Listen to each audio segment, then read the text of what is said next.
ਸਤਿ ਸ਼੍ਰੀ ਅਕਾਲ। ਚੜ੍ਹਦੀ ਕਲਾ ਟਾਈਮ ਟੀਵੀ ਨਿਊਜ਼ ਦੇਖ ਰਹੇ ਦੇਸ਼ ਵਿਦੇਸ਼ ਦੇ ਦਰਸ਼ਕਾਂ ਦਾ ਸਵਾਗਤ ਹੈ। ਪ੍ਰੋਗਰਾਮ ਪੰਜਾਬ ਹਰਿਆਣਾ ਗੱਲ ਮੈਂ ਹਨੀਲ ਕਪੂਰ। ਰੋਜ਼ਾਨਾ ਤਰ੍ਹਾਂ ਮੇਰੇ ਨਾਲ ਸਤੀਸ਼ ਕੁਮਾਰ ਜੀ ਸਭ ਤੋਂ ਪਹਿਲਾਂ ਸਵਾਗਤ ਕਰ ਲੈਂਦੇ ਫਿਰ ਵਧਦੇ ਚਰਚਾ ਵੱਲ। ਸਤੀਸ਼ ਜੀ ਰਾਮ ਰਾਮ।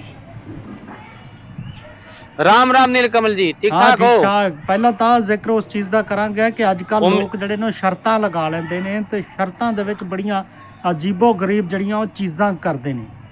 ਸ਼ਰਤਾਂ ਤਾਂ ਪਹਿਲਾਂ ਵੀ ਲੱਗਦੀਆਂ ਸੀਗੀਆਂ, ਪਰ ਜੇ ਕਹੀਏ ਤਾਂ ਸ਼ਰਤ ਲਾ ਕੇ ਕੋਈ ਬੰਦਾ 1 ਕਿਲੋ ਗੋਬਰ ਖਾ ਜਾਵੇ। नीलकमल जी, हरियाणा में एक कहावत है भाई, चाहे तो आदमी ने ठाणा मारा या आदमी ने खाना मारा। और भाई आदमी ने जो ठाणा का यहाँ अभिप्राय है वो है बोझ थे। आदमी ने तरीके सर का बोझ ठाना चाहिए जितना उसकी कैपेसिटी हो, नहीं तो नुकसान हो जाएगा। और तरीके सर का ही खाना चाहिए जितना उसकी कैपेसिटी हो और जो शरीर के लिए बने हुए हो।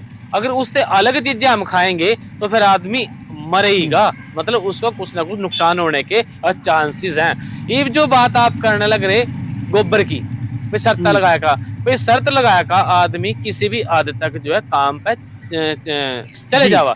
मतलब हरियाणा के सिरसा की मैं बात करूं और एक आदमी ने 1000 रुपए की शर्त लगाएगा, गोबर खा लिया। उसके बाद उसी आदमी ने, दिव्यांग था वो, बाद में जिन्होंने गोबर खड़ाया था, जिनके साथ शर्त लाई थी, उन आदमियों को जो है फिर FIR भी दर्ज करा दी, उनकी शिकायत दे दी थाने में। ये सारा मामला क्या था? इसमें क्या था कि कुछ दोस्त थे जो बाड़े में बैठे थे। बाड़ा वो है भाई जहाँ जो है डांगर डोर बांधे जावा, पशुओं के रहने का स्थान है बाड़ा, क्या देख रहा हरियाणा में। तो वो बाड़े में बैठे थे और रोज बैठे भी करा थे। उनके साथ एक दिव्यांग था और उस दिव्यांग के साथ शर्त लगा ली। शर्त लगाई भाई 1000 रुपये मिलेंगे तन्ना जो है गोबर खाना। उससे पहले पता लग गया भाई शराब भी पी गई। और भाई दोनों बातों में कमी आएगी। शराब पी कर आदमी फिर कुछ भी काम करता है, उसने जो है उसका दिमाग खड़ा कनेक्शन जिन्हों का तो मंदा पड़ जा, ढीला पड़ जाए, सोच समझ वाली शक्ति जो है वो कमजोर हो जाए। शराब पी के आदमी फिर किसी भी हद तक चले जावा। तो इसमें बात यह सामने आई कि उन दोस्तों ने उसको उकसाया गोबर खाने के लिए। 1000 रुपए की शर्त लगाई, वो शर्त के झांसे में आ गया। 1000 के झांसे में दिव्यांग था तो उसने गोबर खा लिया। जैसे उसने गोबर खाया तो उस पे फिर 1000 रुपए उसके आगे करेंगे और ये कहा भाई एक बार और खा। तो उसने थोड़ा सा गोबर और फिर खा लिया। नीलकमल जी, गोबर उन्होंने खाया तो उसको 1000 रुपए दे दिए। किसी ने अब खेल करते शुरू होया, किसी ने इस चीज की बना ली वीडियो। अरे वीडियो बनाकर वो वीडियो कर दी वायरल। हम पहले भी कई बार जिक्र इस बात का करा कि लोग वायरल वीडियो करने के चक्कर में किसी भी हद तक जो है वो चले जाते हैं। तो हो सकता है यो भी इसका एक पहलू हो कि वीडियो वायरल करने के चक्कर में उन्होंने उसको गोबर खिला दिया और उसकी वीडियो जो है वो वायरल कर दी, लेकिन 1000 रुपए भी दिए हैं। ये मामला जो है यू पुलिस में है नीलकमल जी, और पुलिस इसकी जांच पड़ताल जो करेगी। रतिया की बात आया, सिरसा के रतिया की, जहाँ कई दोस्तों ने मिलकर अपने दोस्त को गोबर जो है वो खिलाने के लिए उकसा दिया। दिव्यांग यू जो है दोस्त था। अच्छा, गोबर खाने की जो घटना है नीलकमल जी, हरियाणा में यह पहली नहीं है। इससे पहला एक डॉक्टर मित्तल थे, आपके याद होगा, करनाल में वो इन्फ्लुएंसर हैं और वो वीडियो बनाया करा आयुर्वेदिक चीजें क्या खाना चाहिए, कैसे खाना चाहिए, इस बात की बात करे करा। एक बार उन्होंने भी एक वीडियो बना दी थी, उसमें गोबर खाया था और गोबर खाने का, गाय का गोबर उन्होंने खाया था। गोबर खाने के बाद वो वीडियो उनकी वायरल हुई। उसके बाद फिर उनका दूसरा वीडियो भी आया था जिससे वो जो है हॉस्पिटल में पड़े नजर आए थे। हालांकि वो वीडियो उन्होंने फेक बताया, वो हॉस्पिटल में नहीं गए, वीडियो फेक है। लेकिन गोबर वो जरूर खाया गया था। और भाई जब गोबर खाओगे, भाई डॉक्टरों की अगर बात मानना है तो डॉक्टरों के अनुसार गोबर खाने से शरीर में जो है इन्फेक्शन हो जाएगी, तो उल्टी लग सकती है, बुखार आ सकता है, बहुत सारी बीमारियां लग सकती हैं। या फिर वहां बीमारियां लग जाएंगी जिस डंगर का हमने गोबर खाया, उस डंगर में जो बीमारियां हैं वहां बीमारियां लगने के भी चांस हो। तो ऐसी शर्तों से आदमी ने बचना चाहिए, क्योंकि आदमी उत्साहित होकर कई तरह की जो है शर्त लगा ला नीलकमल जी। कई बार आदमी ने ज्यादा रोटी खाने की शर्त लगा ला, कई बार ज्यादा मीठा खाने की शर्त लगा ला, और कई बार ज्यादा ठाने की शर्त लगा ला। ये जो शर्तें हैं ये आदमी के ना जो है नुकसान पहुंचावा। इन शर्तों से बचना चाहिए। अब ये मामला पुलिस के हाथ में चले गया। इसमें सच्चाई क्या थी? गोबर जो है उत्साहित करके खिलाया गया या उसने शर्त के लालच में खाया, यह बात जो है सामने आ जाएगी। फिलहाल पुलिस में मामला चलेगा गोबर खाने का हरियाणा में। बिल्कुल ये गोबर। और एक बात और कर दूं, गोबर की चर्चा तो हरियाणा में नेताओं में भी हुई थी, उस बात का हम जिक्र नहीं करते, लेकिन गोबर की चर्चा जरूर हुई बिल्कुल थी। गोबर ਦੀ ਜਿਹੜੇ ਹਰ जी ਵੇਲੇ ਚਰਚਾ ਰਹਿੰਦੀ ਹੈ, ਚਾਹੇ ਉਹ ਇੱਕ ਯੂਨੀਵਰਸਿਟੀ ਦੀ ਗੱਲ ਹੈਗੀ ਆ ਜਿੱਥੇ ਕਿ ਇੱਕ ਉੱਥੋਂ ਦੇ ਸੰਚਾਲਕ ਵੱਲੋਂ ਵੀ ਜਿਹੜਾ ਗੋਬਰ ਦੀ ਗੱਲ ਕੀਤੀ ਗਈ। ਬੱਚੇ ਜਿਹੜੇ ਨੇ ਯੂਨੀਵਰਸਿਟੀ ਦੇ ਉਹ ਉੱਥੇ ਗੋਬਰ ਲਿਪਣ ਵੀ ਪਹੁੰਚ ਗਏ। ਵਿਧਾਨ ਸਭਾ 'ਚ ਵੀ ਇਸ ਗੱਲ ਦੀ ਜਿਹੜੀ ਆ ਚਰਚਾ ਕਈ ਵਾਰ ਇੱਕ ਵਾਰ ਛਿੜ ਗਈ ਸੀ, ਜਿਸ ਨੂੰ ਲੈ ਕੇ बिल्कुल बिल्कुल गोबर यूनिवर्सिटी में उन्होंने गोबर लीप दिया था। हरियाणा की बात थी नीलकमल जी। ਤੇ ਬਿਲਕੁਲ ਗੋਬਰ ਜਿਹੜਾ ਹੈਗਾ ਉਹ ਵੈਸੇ ਚਰਚਾ 'ਚ ਹੈ, ਤੇ ਰਾਜਨੀਤੀ ਦੇ ਵਿੱਚ ਜਦੋਂ ਆਯੁਰਵੇਦ ਦੀ ਗੱਲ ਹੁੰਦੀ ਹੈ ਉਦੋਂ ਵੀ ਚਰਚਾ 'ਚ ਰਹਿੰਦਾ। ਪਰ ਸਿਆਸਤ ਦੀ ਜੇ ਆਪਾਂ ਗੱਲ ਕਰੀਏ ਤਾਂ ਭਾਰਤੀ ਜਨਤਾ ਪਾਰਟੀ ਪੰਜਾਬ 'ਚ ਆਪਣਾ ਕੁੰਬਾ ਵਧਾਉਣ 'ਚ ਲੱਗੀ ਹੋਈ ਹੈ, ਕਿਉਂਕਿ ਮੁਕਤਸਰ ਦੇ ਜਿਹੜੀ ਰੈਲੀ ਹੋਈ ਆ ਮਾਘੀ ਤੋਂ ਬਾਅਦ ਉਹਨਾਂ ਨੂੰ ਲੱਗਦਾ ਹੈ ਕਿ ਮਾਲਵਾ ਦੇ ਵਿੱਚ ਜਿਹੜਾ ਇਹ ਕੁੰਬਾ ਜ਼ਰੂਰ ਵਧਾਉਣਾ ਚਾਹੀਦਾ। ਤਾਂ ਕਿਉਂਕਿ ਅੱਧੇ ਤੋਂ ਵੱਧ ਸੀਟਾਂ ਦੀ ਆਪਾਂ ਗੱਲ ਕਰੀਏ ਤਾਂ ਵਿਧਾਨ ਸਭਾ ਦੀ ਪੰਜਾਬ ਦਾ ਰਸਤਾ ਮਾਲਵੇ 'ਚੋਂ ਹੋ ਕੇ ਗੁਜ਼ਰਦਾ ਹੈ, ਇਹ ਗੱਲ ਕਹੀ ਜਾਂਦੀ ਹੈ। ਤੇ ਮਾਲਵੇ 'ਚੋਂ ਅੱਜ ਜਿਹੜੇ ਨੇ ਉਹ ਕੁਝ ਨੇਤਾ ਜਿਹੜੇ ਪਹਿਲਾਂ ਦੂਸਰੀਆਂ ਪਾਰਟੀਆਂ ਦੇ ਵਿੱਚ ਰਹੇ ਨੇ ਉਹ ਹੁਣ ਭਾਰਤੀ ਜਨਤਾ ਪਾਰਟੀ ਦੇ ਵਿੱਚ ਸ਼ਾਮਿਲ ਹੋ ਗਏ ਨੇ। ਜਗਮੀਤ ਬਰਾੜ ਦਾ ਜ਼ਿਕਰ ਆਉਂਦਾ 2022 ਦੇ ਵਿੱਚ ਅਕਾਲੀ ਦਲ ਵੱਲੋਂ ਮੌੜ ਮੰਡੀ ਤੋਂ ਉਹ ਵਿਧਾਨ ਸਭਾ ਦਾ ਇਲੈਕਸ਼ਨ ਲੜ ਚੁੱਕੇ ਨੇ, ਉਹ ਅੱਜ ਭਾਰਤੀ ਜਨਤਾ ਪਾਰਟੀ ਦੇ ਵਿੱਚ ਸ਼ਾਮਿਲ ਹੋ ਗਏ ਨੇ।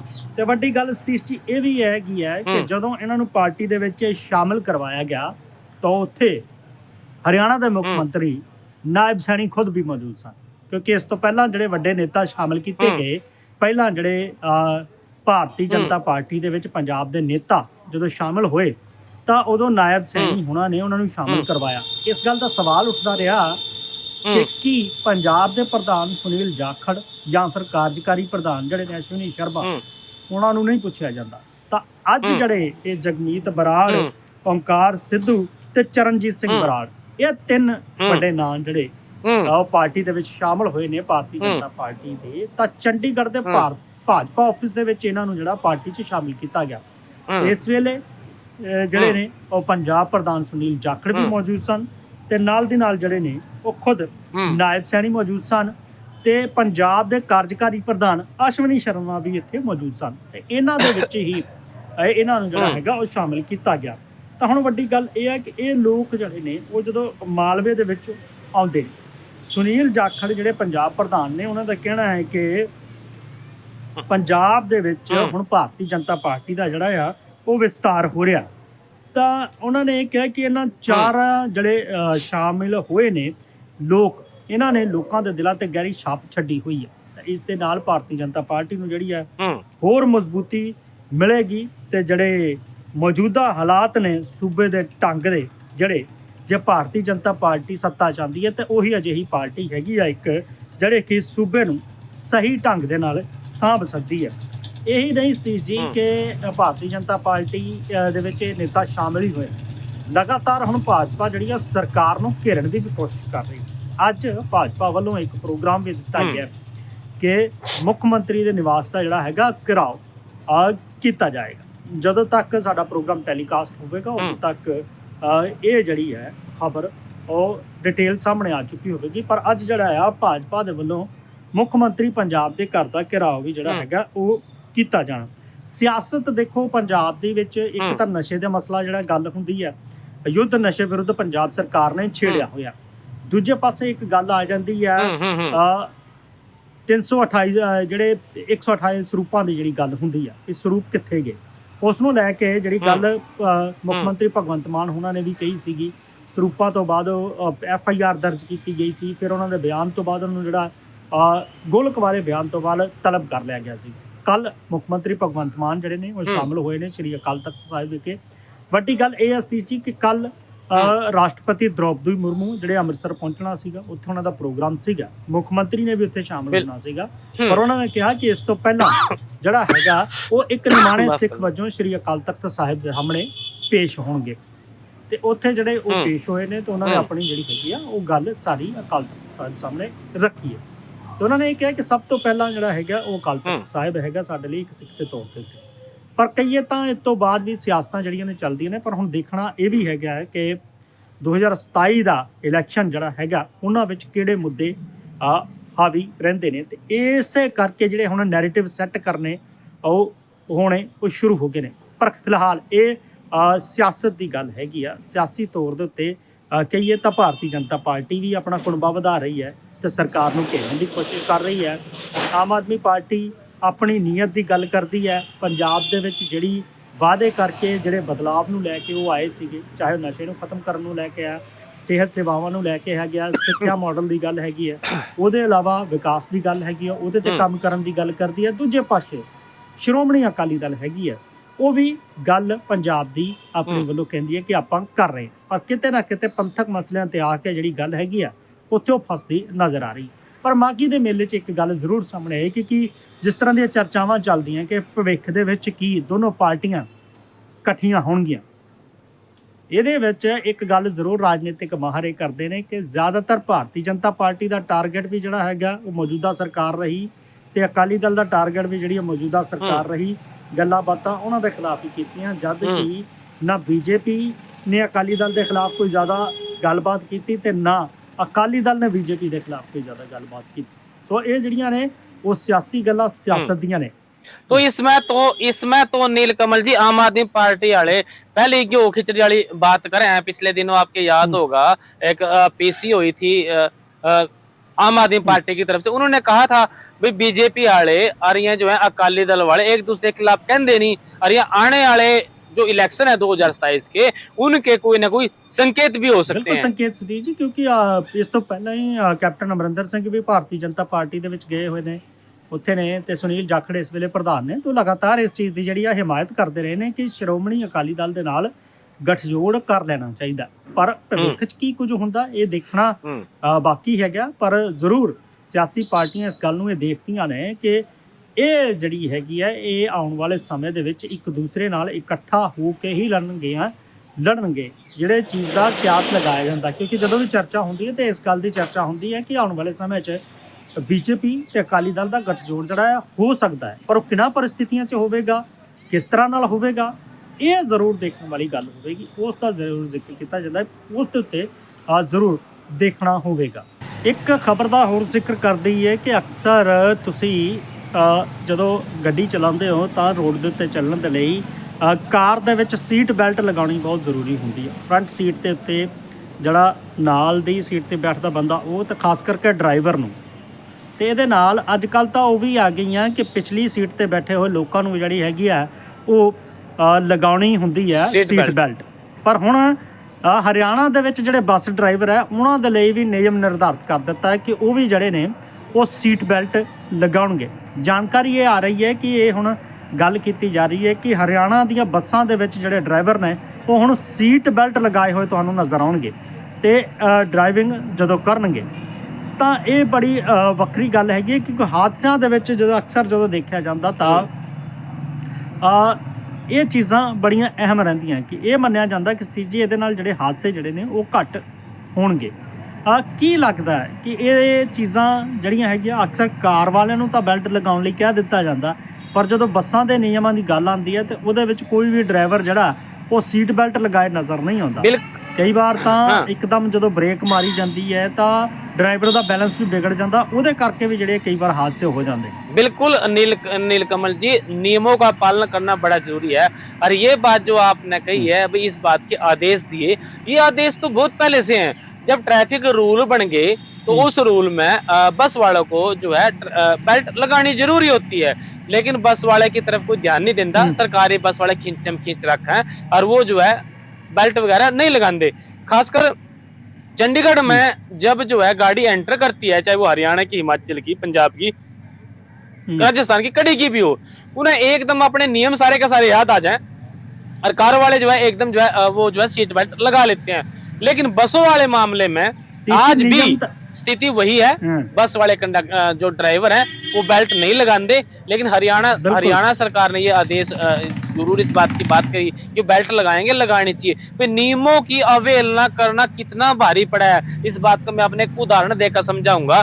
बात आज ही की है और पंचकुला में एक सड़क हादसा हुआ था, उसमें जो है 18 लाख रुपए का जो मुआवजा है वो वाहन के मालिक ने देना पड़ा।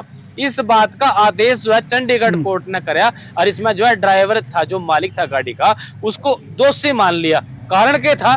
वाहन का इंश्योरेंस नहीं था।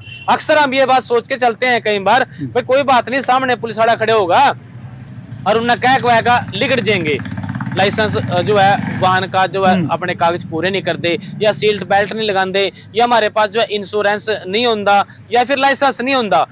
दिक्कत कब आवा है? भैया सरकारी काम है, इनको क्या करा, सुई के नाके में हाथी लिगड़ जा, और जब फंसा तो धागा भी नहीं पड़ता। ये वही बात है, जब आपसे कोई दुर्घटना घट जाती है, जब कोई एक्सीडेंट हो जाता है, तब कागज याद आवे, ना कि पुलिस से बचने के लिए। अरे पुलिस तो हमारी सुरक्षा के लिए है, उससे हमने बचने की फंसने का तो सवाल ही पैदा नहीं होता। तो उसके तो जो बताए गए नियम है उनको ट्रैफिक वाले का हमने पालन करना चाहिए। यू बात जिसकी मैंने बात करी नीलकम जी, यू पंचकुला में 6-7 डिवाइडिंग रोड पे जो है एक सड़क हादसा हुआ था, और उसमें मोटरसाइकिल सवार एक करम सिंह नाम का आदमी था, जिसकी जो है मौत हो गई थी।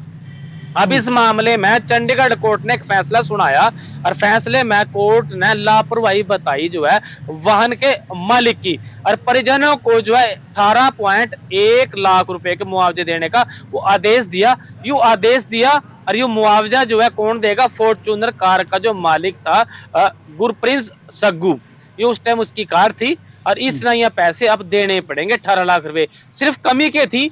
किसके पास इंश्योरेंस नहीं था, और नहीं तो वो इंश्योरेंस होता तो इंश्योरेंस जो पॉलिसी थी, जो इंश्योरेंस कंपनी थी, वो मुआवजा देंगे। कोर्ट के आदेश के मुताबिक जो उसकी माँ है 2-2 लाख रुपए उन्हें न मिलेंगे, जबकि पत्नी और जो बच्चे हैं उनको भी जो है बराबर की हिस्सेदारी इसमें मिलेगी। ये एक एफडी में जमा रहेगी, ये नाबालिग होने पर उनको बालिग होने पर पैसे मिल जाएंगे, और ड्यूटी खत्म होने पर ये आदमी लौटने लगा था, तब इसकी मौत हो गई थी। बात आपने नियमों की छेड़ी, और इसी बात में मैं ये कहूंगा भी नियम सड़क पर हमारे सुरक्षा के लिए तो जरूरी है ही है, इस तरीके से भी जरूरी है कि आपको आर्थिक रूप से उसका नुकसान भी उठाना पड़ सकता है। जिस तरह के इस फॉर्च्यूनर सवार ना 18 लाख रुपए अपने घर पे जो है वो देने पड़ेंगे जी।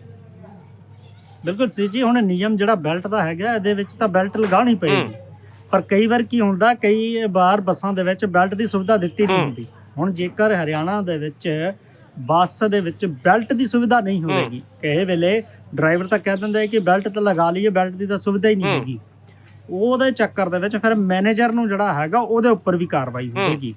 ਤੇ ਜੇ ਡਰਾਈਵਰ ਬੈਲਟ ਨਹੀਂ ਲਗਾਉਂਦਾ, ਤੇ ਜੇ ਉਸ ਦੇ ਖਿਲਾਫ ਕਾਰਵਾਈ ਦੀ ਗੱਲ ਹੈਗਾ, ਤਾਂ ਉਸ ਨੂੰ ਪਹਿਲੀ ਵਾਰੀ ਤਾਂ ਜਿਹੜਾ ਹੈਗਾ 1000 ਰੁਪਇਆ ਜੁਰਮਾਨਾ ਜਿਹੜਾ ਹੈਗਾ ਉਹ ਕੀਤਾ ਜਾਵੇਗਾ।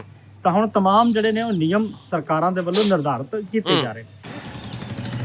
ਜਸਤੀ ਜੀ, ਹੁਣ ਜੇ ਗੱਲ ਕੀਤੀ ਜਾਵੇ ਤਾਂ ਆਪਣੇ ਘਰ ਦਾ ਸੁਪਨਾ ਵੱਡੇ ਸ਼ਹਿਰਾਂ ਦੇ ਵਿੱਚ ਵੀ ਬਹੁਤ ਸਾਰੇ ਲੋਕਾਂ ਦਾ ਹੁੰਦਾ, ਪਰ ਹੁਣ ਹਰਿਆਣਾ ਦੇ ਵਿੱਚ ਬਹੁਤ ਸਾਰੇ ਅਜਿਹੇ ਸ਼ਹਿਰ ਨੇ ਜਿੱਥੇ ਘਰ ਖਰੀਦਣਾ ਜਿਹੜਾ ਹੈਗਾ ਉਹ ਆਮ ਬੰਦੇ ਦੀ ਪਹੁੰਚ ਤੋਂ ਜਿਹੜਾ ਆ ਦੂਰ ਨਜ਼ਰ ਆ ਰਿਹਾ, ਕਿਉਂਕਿ ਇੱਥੇ ਜਿਹੜੀਆਂ ਕੀਮਤਾਂ ਨੇ ਉਹ ਬਹੁਤ ਜ਼ਿਆਦਾ ਵੱਧ ਗਈਆਂ ਨੇ, ਕਿਉਂਕਿ ईडीसी ਜਿਹੜਾ ਹੈਗਾ ਉਹ ਵਧਾ ਦਿੱਤਾ ਗਿਆ। बिल्कुल नीलकमल जी, इब्नू क्या करा भाई, घर बनाना इस दुनिया में बच्चों का खेल नहीं है, और जब सरकार जो पॉलिसियां बनाता है और उनसे जो है जो चीजें महंगी हो जाएं, तो फिर उसमें और बढ़ोतरी हो जाए। घर बनाना वो बात भी सच्ची हो जाए, इस दुनिया में बच्चों का खेल नहीं है। फिलहाल हरियाणा की हम बात करना करें, और हरियाणा के 46 शहरों में अब घर खरीदना जो है वो महंगा पड़ेगा, क्योंकि जो ईडीसी का चार्ज है उसमें जो है 10% की बढ़ोतरी वो कर दी गई है। 1 जनवरी से दरें लागू होगी, और भाई न्यू को है गुरुग्राम और फरीदाबाद जैसे बड़े बड़े शहरों में इसका जो है ज्यादा असर पड़ेगा।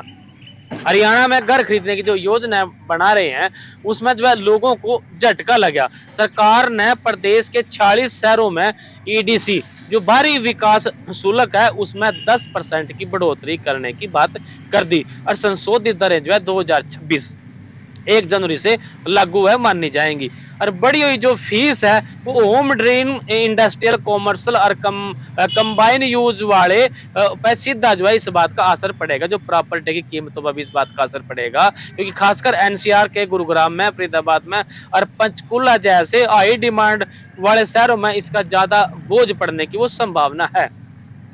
सर्कल रेट के बाद ईडीसी का जो बोझ है वो ही पड़ा। इसमें ईडीसी और वह फीस है जो राज्य सरकार डेवलपर से प्रोजेक्ट क्षेत्र में बनने वाली बुनियादी ढांचों के लिए जो है वो लेती है। इसमें सड़कें, जल आपूर्ति, बिजली और सीवरेज जैसे नेटवर्क जो है वो शामिल हैं। आमतौर पर बिल्डर इस अतिरिक्त कस्टमर और निवेशकों पर डाल देते हैं। हाल ही में सर्कल रेट पर बढ़ोतरी हुई है और इसके बाद ईडीसीआर प्रदेश के जो रेजिडेंशियल और कॉमर्शियल प्रॉपर्टी है वो महंगी होने की संभावनाएं है नीलकमल जी इस बार, क्योंकि जब जब भाई डीलर पे कुछ पड़ेगा वो अपने घर पे तो देने दे रहे हैं, नाम तो डीलर पे है भाई, डेवलपर पे पा दिया, लेकिन उसकी वो कीमत बढ़ाएगा, अपना जो कस्टमर से वसूल लेगा और कस्टमर से वसूल लेगा तो फिर घर जो है लेना वो और महंगा बन जाएगा। तो ये सरकार की पॉलिसियां होती हैं जिनसे फायदा भी हो जाए और जिससे जो है नुकसान भी हो जाए। जी ਬਿਲਕੁਲ, ਕਈ ਵੇਲੇ ਸਰਕਾਰ ਜਦੋਂ ਆਪਣਾ ਫਾਇਦਾ ਵੇਖਦੀ ਹੈ, ਸਰਕਾਰ ਦਾ ਖਜ਼ਾਨਾ ਭਰਨਾ, ਤਾਂ ਫਿਰ ਉਹਦਾ ਨੁਕਸਾਨ ਕਿਸੇ ਵੇਲੇ ਆਮ ਬੰਦੇ ਨੂੰ ਜਿਹੜਾ ਹੈ ਹੁੰਦਾ ਹੈ। ਤੇ ਜੇ ਸਿੱਧੇ ਤੌਰ ਤੇ ਕਰੀਏ ਕਿ ਈਡੀਸੀ ਰੇਟ ਵਧਣ ਦੇ ਨਾਲ ਇਹਨਾਂ ਵੱਡੇ 40 ਦੇ ਕਰੀਬ ਵੱਡੇ ਸ਼ਹਿਰਾਂ ਦੇ ਵਿੱਚ ਘਰ ਦਾ ਸੁਪਨਾ ਜਿਹੜਾ ਹੈਗਾ ਉਹ ਹੁਣ ਮਹਿੰਗਾ ਹੋ ਗਿਆ। ਇਹਦੇ ਵਿੱਚ ਕੋਈ ਅਤਕਥਨੀ ਨਹੀਂ ਹੁੰਦੀ। ਫਿਲਹਾਲ ਪ੍ਰੋਗਰਾਮ ਦੇ ਵਿੱਚ ਵੇਲਾ ਇਸ ਵੇਲੇ ਤੁਹਾਡੇ ਤੋਂ ਇਜਾਜ਼ਤ ਲੈਂਦਾ ਹੋ ਚੱਲੇ, ਫਿਰ ਮਿਲਾਂਗੇ ਇਸ ਪ੍ਰੋਗਰਾਮ 'ਚ। ਤਦ ਤੱਕ ਲਈ ਮੈਨੂੰ ਅਤੇ ਸਤੀਸ਼ ਕੁਮਾਰ ਸੀਕਰੀ ਨੂੰ ਤੁਸੀਂ ਦਿਓ ਇਜਾਜ਼ਤ। ਬਣੇ ਰਹੋ ਚੜ੍ਹਦੀ ਕਲਾ ਟਾਈਮ ਟੀਵੀ ਨਾਲ। ਧੰਨਵਾਦ। राम राम जी।